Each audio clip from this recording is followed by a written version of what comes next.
आओ, behavioural implementation ये मैंने पढ़ के आने बोला था, लीडरशिप पढ़ के आने बोला था, ऑर्गेनाइजेशन कल्चर पढ़ के आने बोला था। पढ़ के आई हो नम्रति? हाँ,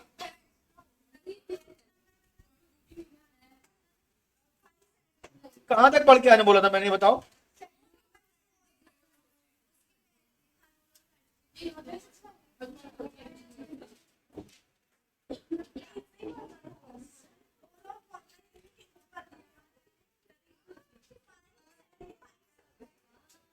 रोल ऑफ स्ट्रेटेजी, अच्छा रोल ऑफ ऑर्गेनाइजेशन सिस्टम। अच्छा मुझे बताओ, पढ़ के आए हो ना तुम लोग, तो अब मुझे बताओ स्ट्रेटेजिक कंट्रोल होता क्या है, क्या सीखा, क्या समझा, क्या समझना है स्ट्रेटेजिक कंट्रोल।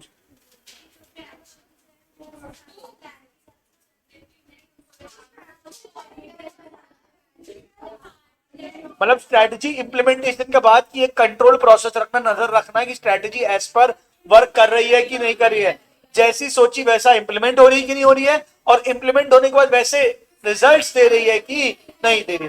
फिर अगर नहीं दे रही है तो स्ट्रेटजी में क्या चेंजेस करने हैं उसको प्लान करना, ठीक है क्या। तो अब अपन पढ़ने वाले रोल ऑफ अब मैं बताऊं, ये बहुत बेसिक बेसिक थ्योरी है, पूरे चैप्टर में आगे कुछ भी कॉन्सेप्चुअल नहीं है। वो एक आध बस बैलेंस स्कोर कार्ड अप्रोच एक कॉन्सेप्ट है, वो मैं समझा दूंगा, उसके पहले पूरी जेनरिक रीडिंग ही है, पर अपन क्लास में कर लेते हैं। Role of organisation system in strategic control कौन पढ़ेगा? चलो जिया बेटा, लेकिन सबने जिया का नाम क्यों लिया? चल बेटा खड़े होके पढ़, फिर एक काम कर। अच्छा बैठे बैठे पढ़, चलो।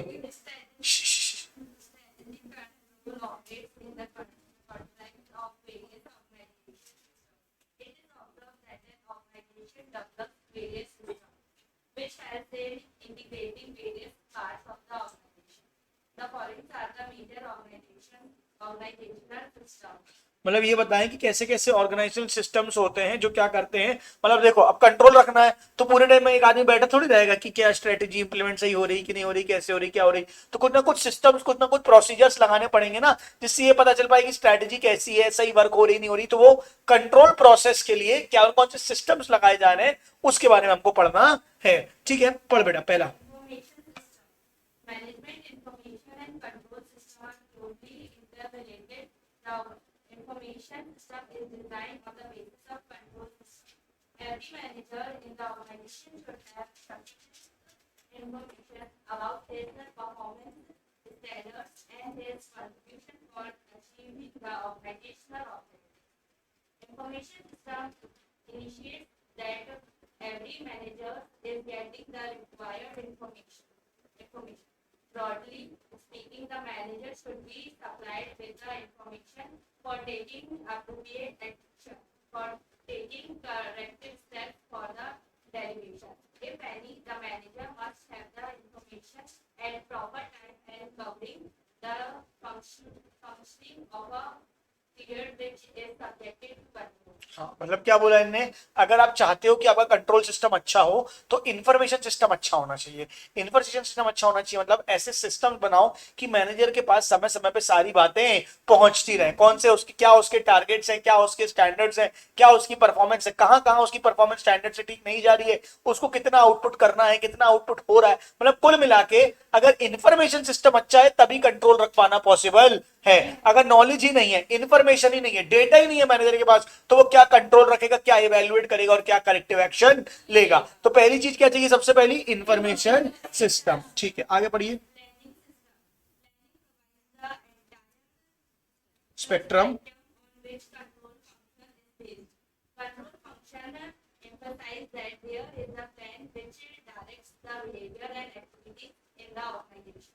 Control measures that behavior and activities and suggests methods to overcome the deviation if any. Since planning and control systems are closely interlinked, there should be proper integration of the two. These integration can be achieved by developing consistency of strategic objectives and performance measures. इनका ये कहना है कि पहले strategy बनते समय planning करते हैं और बाद में हम कंट्रोल देखते हैं। तो प्लानिंग के टाइम पे आपको क्या सोच लेना है कि कंट्रोल कैसे करना है कि बस नहीं, मतलब प्लानिंग एक बहुत इंपॉर्टेंट पार्ट है। जब आप प्लानिंग कर रहे हो तो कि ये स्ट्रैटेजी बन रही है, प्लान करके एक स्ट्रैटेजी बना दी गई है, अब उसको इंप्लीमेंट करना है, तो प्लानिंग के टाइम पे आपको डिसाइड कर लेना कि ये स्ट्रैटेजी का कंट्रोल कैसे होगा या चेक कैसे रखा जाएगा। आ रही की नहीं समझ? तो प्लानिंग और कंट्रोल सिस्टम का इंटीग्रेशन होना, प्लानिंग और कंट्रोल सिस्टम का इंटीग्रेशन होना, प्लानिंग के टाइम पे ही, प्लानिंग सिस्टम के टाइम पे ही क्या कर लेना, कंट्रोल सिस्टम डेवलप कर लेना बहुत ज्यादा जरूरी है। नहीं आया कि आया तीसरा, Development system is concerned with the developing personnel to perform better in their existing position and likely future position that they are accepted to occupy. The system aims at increasing organization capability through people to achieve better results, and later on these results become the basis for control. क्या बोला गया है कि developing personnel to perform better in their existing position and likely to future positions that they are expected to occupy. ठीक है क्या? The system aims at increasing organisational capability through people, मतलब कुल मिला के लोग कितना अच्छा काम कर रहे हैं, क्या वो अपने हिसाब से सही काम कर रहे हैं कि नहीं कर रहे हैं, जो उनको टारगेट्स दिए गए वो अचीव कर रहे हैं कि नहीं कर रहे हैं, ये सारी चीजें हमको देखनी पड़ती है। डेवलपमेंट सिस्टम में कितना डेवलपमेंट हो रहा है, और उसी से कंट्रोल सिस्टम भी नहीं, मतलब कंट्रोल सिस्टम का ये एक पार्ट होता है। मतलब कंट्रोल सिस्टम अच्छा चाहिए तो उसके लिए क्या क्या चाहिए? पहला इंफॉर्मेशन सिस्टम, फिर क्या चाहिए? प्लानिंग सिस्टम, फिर क्या चाहिए? डेवलपमेंट सिस्टम, चौथा क्या चाहिए? अप्रेजल। अप्रेजल मतलब इवैल्यूएशन, अप्रेजल मतलब ग्रोथ नहीं होता, अप्रेजल मतलब क्या होता है? इवैल्यूएशन, इवैल्यूएशन सिस्टम, और चौथा पांचवा क्या होता है? Motivation system. समझ गए क्या? ठीक है, पहले एक बार आगे की रीड कर लो, फिर डेवलपमेंट सिस्टम पर से कर लेंगे। Systematic evaluation of the individual with regards to his performance and his potential for development. For evaluation in an individual, his performance along with his ability and potential is taken into consideration. आया समझ में ये वाला कि evaluation करना? देखो ऊपर वाला डेवलपमेंट सिस्टम क्या बोल रहे हैं, मैं फिर से बता दे रहा हूं। डेवलपमेंट सिस्टम में बोला है कि इंप्लॉय को, सॉरी मैंने उस समय गलत पढ़ लिया था। डेवलपमेंट सिस्टम का मतलब होता है कि इंप्लॉय को डेवलप करना है। इंप्लॉय क्या करना है? डेवलप, मतलब आपने इंप्लॉय को ट्रेनिंग देनी है, वो सब चीज देनी है ताकि वो क्या कर पाए, अपने परफॉर्मेंस, अपने जो टास्क उसको दिए गए हैं या दिए जाने वाले हैं, उसको वो क्या कर पाए? बेटर परफॉर्म कर पाए। तो पहले आपने इंफॉर्मेशन कर ली, प्लानिंग कर लिया, अब तुम स्टाफ को क्या कर रहे हो? ट्रेन कर रहे हो, उनका डेवलपमेंट करा रहे हो, उनको कर रहे हो सही कि वो ताकि उस काम को परफॉर्म कर पाए। वो करने के बाद आप फिर क्या कर रहे हो? उसी स्टाफ का इवैल्यूएशन कर रहे हो, यानी कौन सा सिस्टम हो गया? Appraisal system. और फिर उसके बाद उसको क्या करोगे? अब मोटिवेट करोगे कि भैया अगर गलत जा रहा है तो और अच्छा जाए, और अच्छा जा रहा है तो और इंप्रूव करता रहे। इसके लिए आपको मोटिवेशन सिस्टम बनाना पड़ेगा। अरे हाँ, जल्दी रीड करो। Motivation system. Since the basic object of the control is to ensure that organizational objectives are achieved, motivational plays a curricular role in the control process. It energizes It energizes the manager. it energizes the manager and the other employees in the organization to perform better, which is the key for organizational success. समझ गया ना कि crucial रहता है कि motivation होना चाहिए। ठीक है क्या? कंट्रोल प्रोसेस की सिर्फ साइड हेडिंग पढ़ते हैं एक बार अपन। क्या क्या दिया है? अब कंट्रोल करेंगे कैसे? सबसे पहले क्या करेंगे? सेटिंग परफॉर्मेंस स्टैंडर्ड्स, कितना कितना काम होना चाहिए। measuring actual performance, comparison of actual performance against the standard, analyzing the variance। अरे नाम से ही समझ में आ रहा है सब। फिर क्या है? reinforcement of corrective action। ठीक है क्या? बस यही बात दी गई है। हाँ या ना फटाफट बोलो, इसको पूरे को रीड करना है आपको, रीड लिख लो, घर से रीड कर लेना। बेसिक बेसिक बहुत, ये सब चीजों में बहुत टाइम मत दिया करो। साइड हेडिंग से मतलब समझ में आ गया ना, ऊपर ऊपर से रीड करके आगे बढ़ा करो। क्लियर है क्या? एकदम अंदर, हाँ, कोई लाइन ना समझ में आए, कोई पैराग्राफ ना समझ में आए तो उसमें घुसो, वरना फटाफट कंप्लीट करो उसको। ठीक है? स्ट्रेटेजिक कंट्रोल टेक्निक, इसको अच्छे से पढ़ना पड़ेगा। कौन रीड करेगा? करो Mansi. Formulation is based on certain assumptions. In fact, there is a time gap between the strategic formulation and its implementation. Sometimes the strategic formulators may not work effectively as devised by the strategist. Devised, Devised by the strategist. In order to overcome this situation, the following strategic control techniques are followed. मतलब वही बोला, formulation and it's implemented, sometimes strategy formulate not work effectively as devised by the, मतलब बनाते समय जो सोचा था वैसा रिजल्ट नहीं दे, तो हमको क्या देखना है? ये ओवरकम करने के लिए क्या देखना है, ये अब पढ़ने वाले हैं। चलिए स्टार्ट करिए। Precise control. Premise control. Premise control. Premise control is designed to check systematically whether the assumptions set during the strategic formulation and implementation process are still valid. Premise premises include assumptions or forecasts from the future and known conditions that affect the operations of the strategy. एक second, क्या बोल रहा है premise control में? आपने जो सोचा वो नहीं हो रहा है, आपने एक स्ट्रैटेजी बनाई और वो स्ट्रैटेजी वर्क नहीं कर रही, तो आप सोच रहे हो स्ट्रैटेजी वर्क क्यों नहीं कर रही है। तो सबसे पहले स्ट्रैटेजी बनाते समय आपने कुछ अजम्पशंस लिए होंगे कि मार्केट में ये होगा, ये होगा, ये होगा, ये होगा, कुछ आपने बेसिक अजम्पशंस, कुछ बेसिक थॉट प्रोसेस रखी होगी, ये रहा तो अपन उस हिसाब से स्ट्रैटेजी है। अब आप ये चेक करो कि वो प्रमाइस वैलिड है कि नहीं है। जिस आधार पे आपने स्ट्रैटेजी बनाई थी, जिस बेस पे आपने स्ट्रैटेजी बनाई थी, जिस अजम्पशंस को लेके आपने स्ट्रैटेजी बनाई थी, वो अजम्पशंस आज भी वैलिड है या नहीं है। कई बार क्या होता है, आपने सोचा था कि यार फॉर एग्जाम्पल वो आइसक्रीम का बिजनेस है आपका, आपने बोला यार ये नए नए फ्लेवर लाएंगे, ऐसा लाएंगे, ऐसा लाएंगे, ऐसा लाएंगे, मई में सेल, मई में जो होगी क्या होगी, अप्रैल से आपकी सेल बढ़ जाएगी, मई में सेल बढ़ेगी और जून में सेल क्या होना चाहिए, गिरना चालू। आपने उस हिसाब से प्रोडक्शन चालू कर दिया। अब उल्टा हो गया, अप्रैल में गर्मी पड़ी नहीं रही है, बारिश गिरे पड़ी है ना, और उल्टा मौसम खराब है, तो आपका जो अब आप बोल रहे थे कि इतनी सेल्स बढ़ेगी, इतना रॉ मटेरियल आपने प्रोक्योर करके रखा था, आपने सोचा था बढ़िया प्रॉफिट आएगा, उल्टा आप कहां जा रहे हो, लॉस में जा रहे हो, मटेरियल आपका खराब हो रहा है, ठीक है क्या। तो आपको लग रहा है आपकी स्ट्रैटेजी गलत थी, स्ट्रैटेजी सही थी, जो प्रेमाइस था वो सही अब नहीं रहा, क्योंकि आपका बेसिक असम्पशन क्या था कि अप्रैल में गर्मी आ जाएगी, और वो प्रेमाइस आपका फेल हो गया। अरे नहीं आई कि आई, हाँ continue. Environmental factors are important political, legal, technological, social, culture, and global. मतलब ये बोल रहे हैं कि जो प्रमाइस या assumption है वो कौन कौन से हो सकते हैं, इन्वायरमेंटल हो सकते हैं, ठीक है, जिसके अंदर ये इकोनॉमिकल, पॉलिटिकल, ये सारी चीजें आएंगी, ठीक है आगे। Any major change in these factors between the time of the strategy formulation and its implementation necessitates a change in strategy. And industry factors affect the operations of the business directly by formulating a strategy. So every organization makes the assumptions about the industry structures and the nature of the competition it faces.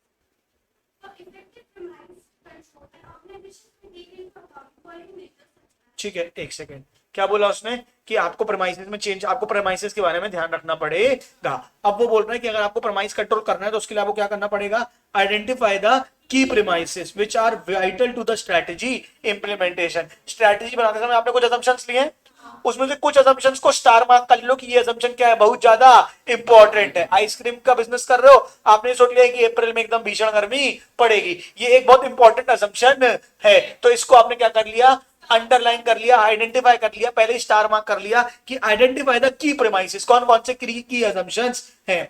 People in the organization who are likely to have access to the relevant information about the premises should be entrusted the responsibility for monitoring the premises। मतलब जिसको for example क्या होगा, weather forecast किसी एक इंसान ने निकाल के दिया होगा, बनाते समय जो असम्पशन लगाए थे वो किसी इंसान ने बनाए होंगे ना, आपने किसी एक एम्प्लॉय ने वेदर फोरकास्ट किया होगा, अब उसी एम्प्लॉय को आपको क्या देना है, ये जिम्मेदारी देने की कंटिन्यू। तुम क्या करोगे जब स्ट्रेटजी इंप्लीमेंट होना चालू होगी, मार्च में ही, अप्रैल के कुछ दिनों में ही तुम क्या करोगे, आगे अपना फोरकास्ट क्या करोगे, जारी रखोगे, समय समय पे चेक करते रहोगे कि जो असम्पशन तुमने हमको बना के दिया है वो असम्पशन कहीं चेंज तो नहीं हो रहा। मतलब समय समय पे कंटिन्यू नजर रखना कि क्या होता है, पहले ही पता चल जाता है यार उतनी गर्मी नहीं पड़ रही, तो हम अपनी स्ट्रेटजी को पहले ही चेंज कर दें, अप्रैल के शुरू में ही चेंज कर दें, तो नुकसान हमारा बच सकता है। नहीं आई कि बात समझ में? तो पहली चीज क्या है, आइडेंटिफाई द की प्रेमाइसेस, फिर की प्रेमाइसेस बनाने वाले इंसान को रिस्पॉन्सिबिलिटी दो कि वो कंट्रोल भी रखे। हाँ, identify the trigger points at which the change strategies required. पहली ट्रिगर पॉइंट बना लो कि भाई अगर 15 अप्रैल तक गर्मी नहीं पड़ी तो मतलब अपना प्रेमाइसेस गलत जा रहा है, हम प्रोडक्शन रोक देंगे और थोड़ा सा डिले करेंगे। नहीं आई कि आई? हाँ चलो अगला। strategic momentum control. These techniques are suitable for organizations working in a relatively stable environment. The major assumptions made at the time of the strategic formulation remain valid for a quite long time. There may be change in the environmental factors, but such change is gradual and only predicted rapidly. These are three approaches to the strategic momentum control as follows. Responsibility control centers. Responsibility control centers are created on the basis of control criteria used and termed as the revenue centers, expense centers, profit centers, and the investment centers. Underlying the success factors. The organization should achieve its objective by focusing continuously on the success. एक second रुक जाना, क्या बोला इसने अभी तक कि अब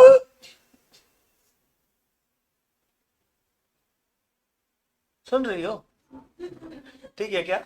तो पहली वाली स्ट्रेटेजी कौन सी, पहला वाला क्या था, प्रेमाइस कंट्रोल, पहला वाला क्या था, प्रेमाइस। अब इसने बोला एक ऐसा बिजनेस है जिसमें बहुत ज्यादा प्रेमाइस की दिक्कत नहीं है, अजम्पशन ज्यादा है ही नहीं और वो वैलिड ही रहते हैं क्योंकि इन्वायरमेंट और मार्केट फैक्टर्स, पॉलिटिकल फैक्टर्स में उतना चेंज आता नहीं है जो हमारी इंडस्ट्री में, और आता भी है तो बहुत ज्यादा हमको फर्क पड़ता नहीं, मतलब उसके लिए प्रेमाइस कंट्रोल बहुत ज्यादा वैलिड नहीं है। तो उसको कौन सा कंट्रोल देखना पड़ेगा, दूसरा स्ट्रेटेजिक मोमेंटम कंट्रोल। कौन सा control, momentum control. Momentum control के अंदर पहला बोला रिस्पॉन्सिबिलिटी कंट्रोल सेंटर्स, मतलब उन्होंने क्या बना दिए, अलग अलग सेंटर बना दिए, sales centre, profit centre, revenue centre, cost centre, ऐसे अलग अलग सेंटर बना दिए। कहां कहां पे खर्चा लगता है वो कॉस्ट सेंटर, जहां जहां से पैसा आता है वो रेवेन्यू सेंटर, ठीक है, जहां जहां पे ऐसे अलग अलग सेंटर्स बना दिए। अब उस पे एक एक इंसान को बैठा रखा है, वो ध्यान देगा कि जैसे खर्चे सोचे थे वैसे ही खर्चे चल रहे हैं कि नहीं, जैसे रेवेन्यू सोचा था वैसे रेवेन्यू चल रहे हैं कि नहीं। अब ये सेंटर्स में भी वो अंडरलाइन सक्सेस फैक्टर या की सक्सेस फैक्टर चुनेगा। क्या चुनेगा, की सक्सेस फैक्टर, कि ये वाला फैक्टर हमारे बिजनेस के लिए सबसे ज्यादा इंपॉर्टेंट है। जैसे रेवेन्यू सबसे ज्यादा इंपॉर्टेंट है हमारे लिए, किसी और बिजनेस बोलेगा एक्सपेंस हमारे लिए सबसे ज्यादा इंपॉर्टेंट है, या एक्सपेंस में भी और स्पेसिफिक ट्रैवलिंग एक्सपेंस हमारे लिए बहुत ज्यादा इंपॉर्टेंट है। जैसे इंश्योरेंस कंपनी है, इंश्योरेंस कंपनी का मेजर फैक्टर क्या होता है खर्चे का, पता है, खर्चे, प्रीमियम मिलता है, वो क्लेम देते हैं, क्लेम भी उतना खर्चा नहीं होता, जो कमीशन देते हैं ना वो एजेंट को कि हमारा इंश्योरेंस बेच के आओ, तो कमीशन उनके लिए की सक्सेस फैक्टर है कि कमीशन का पैसा। अब क्या होता है, बहुत सारे एजेंट फर्जी फर्जी भी हो जाते हैं, बहुत सारे फेक कमीशन भी ले जाते हैं, तो कमीशन उनके लिए क्या है, की सक्सेस फैक्टर है। तो पहला क्या करना है उनको, रिस्पॉन्सिबिलिटी कंट्रोल सेंटर्स बनाने, हाँ बोलो। दूसरा क्या करना है, की सक्सेस फैक्टर्स आइडेंटिफाई करने, अरे हाँ। तीसरा जेनरिक स्ट्रैटेजी, रीड करो। Generic strategies approach to strategic control is based on the assumption that an organization's strategy should be comparable with the others in the same industry. Based on this, the organization can adjust its strategy. मतलब कुल मिला के generic strategies लगाओ, जो क्या है सब बाकी सब भी लगा रहे हैं और आप अचानक से आप क्या आसानी से आप क्या कर पाओ, उसको कंपेयर कर पाओ। हाँ या ना, फटाफट बोलो, कोई और कंप्लीट करेगा। हाँ, Strategic lead control. Strategic lead control enables the organization operating in a relatively unstable and turbulent environment in defining new strategic requirements and to cope with the environmental reality. मतलब जिस जिस ये वाली स्ट्रेटेजी किसको लगा, ये वाला कंट्रोल किसको लगाना पड़ता है, जो बहुत ज्यादा इन्वायरमेंटल फैक्टर से अफेक्ट होता है। अब तुमको ये बातें अंडरलाइन करनी है। वो एमसीक्यू कैसा बनाएगा, बताओ इन्वायरमेंटल से कौन सा फर्क पड़ता है, प्रेमाइस, स्ट्रेटेजिक मोमेंटम या स्ट्रेटेजिक लीप। बात समझ में आ रही है, तो तुमको पता होना चाहिए कि स्ट्रेटेजिक लीप कंट्रोल जो क्या है, इन्वायरमेंटल से फर्क पड़ता है। कौन से वाले पे ज्यादा इफेक्टिव रहेगा, जिसको ज्यादा, अगर कोई ऐसा जो एक स्टेबल बिजनेस में है, उसके लिए कौन सा कंट्रोल फैक्टर ज्यादा इंपॉर्टेंट है, प्रेमाइस, स्ट्रेटेजिक मोमेंटम या स्ट्रेटेजिक लीप। तो क्या हो जाएगा इसका आंसर, मोमेंटम हो जाएगा। बात समझ में हाँ या नहीं। तो आपको ये लाइनें होंगी जिससे क्या बनाते हैं, वो अजम्पशन बनाते हैं, फिर हमको लगता है कहीं बाहर से आया था, वो एक एक बारीक बारीक लाइन से क्या कर देते हैं, एमसीक्यू बना देते हैं। हाँ या ना बोलो, अरे continue.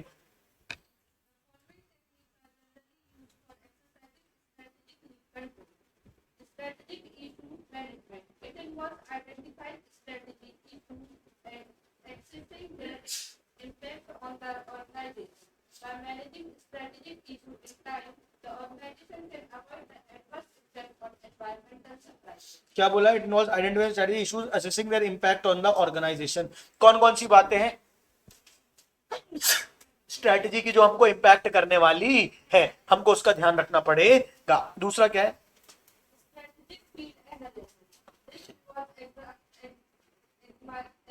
Examining. the nature and extent of synergy that can be developed in thinking and marketing. Synergies मतलब कोलैब से जो एक्स्ट्रा बेनिफिट आता है, एक दो और दो पांच बोलते हैं ना, जो चाहे दो और दो पांच बना दे, मतलब दो और दो होता है चार, पर एक एक्स्ट्रा बेनिफिट मिल जाता है, एसी बंद कर दो ना तो वो क्या हो जाता है, दो और दो क्या हो जाता है, पांच। तो वैसे ही उसने बोला है कि आपको आइडेंटिफाई करना पड़ेगा, सुन लो मेरी बात, आपको क्या करना पड़ेगा, आइडेंटिफाई करना पड़ेगा कि इन्वायरमेंटल फैक्टर्स में जो चेंज आ रहा है, काय में चेंज आ रहे हैं, इन्वायरमेंटल फैक्टर्स में जो चेंज आ रहे हैं, उससे कुछ सिनर्जीज जनरेट की जा सकती है क्या, कुछ एक्स्ट्रा बेनिफिट लिया जा सकता है क्या, कोई एक्स्ट्रा अपॉर्चुनिटी आ रही है क्या जिसको हम ग्रैब कर सकते हैं, ये आपको ध्यान रखना पड़ेगा। तीसरा क्या है, System modeling. It refers to simulated technique of decision making in which various organizational features and environmental scenarios are analyzed or क्या बात समझ में आ रही है? क्या क्या बोला?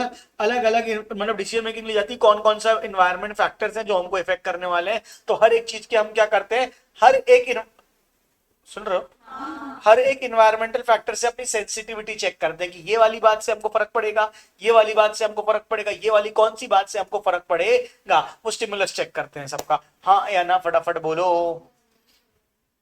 Implementation control. This is designed to assess whether the overall strategy should be changed in the light of unfolding events and the results associated with the incremental steps and action to implement the overall strategy.